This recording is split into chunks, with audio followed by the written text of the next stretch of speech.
ഇന്ന് അരിവാൾ രോഗ ബോധവൽക്കരണ ദിനമാണ്. കേരളത്തിൽ വയനാട്ടിലും അട്ടപ്പാടിയിലുമാണ് ഈ രോഗം കൂടുതൽ പ്രതിസന്ധി സൃഷ്ടിക്കുന്നത്. അരിവാൾ രോഗത്തെക്കുറിച്ച് അവബോധം സൃഷ്ടിക്കുവാനുള്ള ഈ ദിനത്തിൽ ന്യൂസ് മലയാളം നടത്തിയ അന്വേഷണം കാണാം.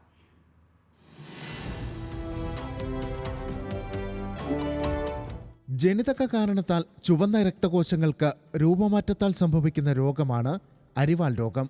സാധാരണക്കാരിൽ 120 ദിവസം ചുവന്ന രക്താണുക്കൾ ജീവിക്കുമ്പോൾ അരിവാൾ രോഗികളിൽ ഇത് 30 മുതൽ 60 ദിവസങ്ങൾ വരെ മാത്രമാകും.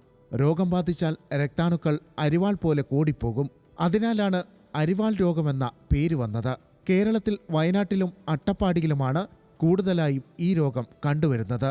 പാരമ്പര്യ രോഗമാണെങ്കിലും ഇതൊരു പകർച്ചരോഗമല്ലെന്നുള്ളതാണ് വസ്തുത. അത് നമ്മുടെ ഇന്നത്തെ സമൂഹത്തിലും, അതായത് 2024 ചില ആൾക്കാർക്കെങ്കിലും അതൊരു സംശയമുണ്ട്. ഇതൊരു പകർച്ചരോഗമാണോ, അല്ലെങ്കിൽ ഈ ഒരു അരിവാൾ രോഗമുള്ള ഒരു രോഗിയുമായിട്ട് സമ്പർക്കത്തിലേർപ്പെട്ടാൽ നമുക്കും അരിവാൾ രോഗം പിടിപെടുമോ എന്നുള്ള ഒരു ധാരണയുണ്ട്, അല്ലെങ്കിൽ ഒരു തെറ്റായ ധാരണയുണ്ടെന്ന് തന്നെ പറയാം.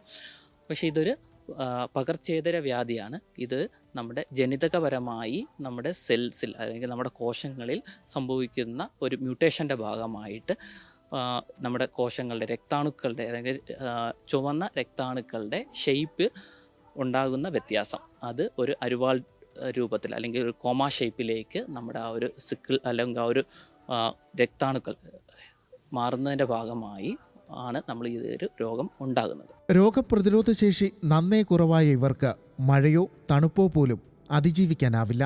ചികിത്സിച്ച് ഭേദമാക്കാൻ ബുദ്ധിമുട്ടുള്ള രോഗമാണ്. ഫോളിക് ആസിഡ് വിറ്റമിനാണ് രോഗികൾക്ക് നൽകുക. ഇതിൻ്റെ ചികിത്സ എന്ന് പറഞ്ഞാൽ നമുക്ക് പ്രധാനമായിട്ടും സപ്പോർട്ടീവ് കെയർ ആണുള്ളത്.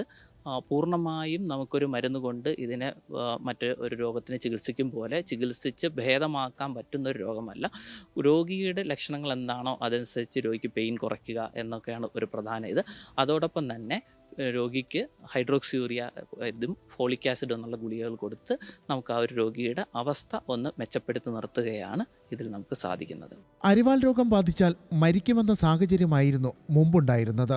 എന്നാൽ ഇന്ന് ആ അവസ്ഥയിൽ മാറ്റം വന്നുവെന്ന് അരിവാൾ രോഗ കൂട്ടായ്മയുടെ ഭാരവാഹി VD സരസ്വതി. 25 വർഷം പൂർത്തിയാകുമ്പോഴും ഞങ്ങളുടെ ആവശ്യങ്ങൾ പഴയ പോലെ തന്നെ വലിയ മാറ്റങ്ങളില്ലാതെ നിലനിൽക്കുകയാണ്.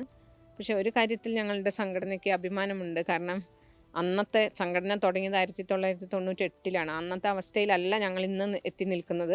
അന്ന് ഞങ്ങളുടെ രോഗാവസ്ഥ എന്ന് പറഞ്ഞാൽ, അരിവാൾ രോഗം എന്ന് പറഞ്ഞാൽ മരിക്കും എന്നുള്ള അർത്ഥത്തിൽ നിന്ന് അരിവാൾ രോഗികളും ജീവിക്കും എന്ന ഒരു അർത്ഥത്തിലേക്ക് ഞങ്ങൾക്ക് കൊണ്ടുവരാൻ ഈ സംഘടനയ്ക്ക് സാധിച്ചു.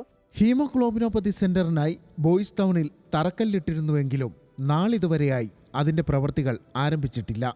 വയനാട്ടിലെ അരിവാൾ രോഗികളുടെ മറ്റൊരു പ്രധാന പ്രതിസന്ധി കോഴിക്കോട് മെഡിക്കൽ കോളേജിൽ പോയി ചികിത്സ തേടുക എന്നതാണ്. ഏഷ്യയിലെ തന്നെ ഏറ്റവും വലിയ ജിനോം സ്റ്റഡി സെൻ്ററായി അത് മാറും എന്നാണ് അന്നൊക്കെ അഭിപ്രായപ്പെട്ടിരുന്നത്. പക്ഷെ അത് ഒന്നും ആകാതെ, തറക്കല്ല് പോലും അവിടെ ഇല്ലാതെ ഇപ്പോൾ നിൽക്കുകയാണ്. കഴിഞ്ഞ UDF സർക്കാരിന്റെ കാലത്ത് 1 ഏക്കർ ഭൂമി രോഗികൾക്കായി മാറ്റിവെച്ചിരുന്നു. അത് രോഗികളിൽ പലർക്കും അനുഭവയോഗ്യമായിട്ടില്ല. ജനറൽ വിഭാഗത്തിലുള്ളവർക്ക് 2000-ഉം ആദിവാസി വിഭാഗത്തിലുള്ളവർക്ക് 2500-ഉമാണ് പ്രതിമാസ പെൻഷൻ. എന്നാൽ പലപ്പോഴും ഇവർക്ക് പെൻഷൻ ലഭിക്കാത്ത അവസ്ഥയാണുള്ളത്. ന്യൂസ് മലയാളം, വയനാട്.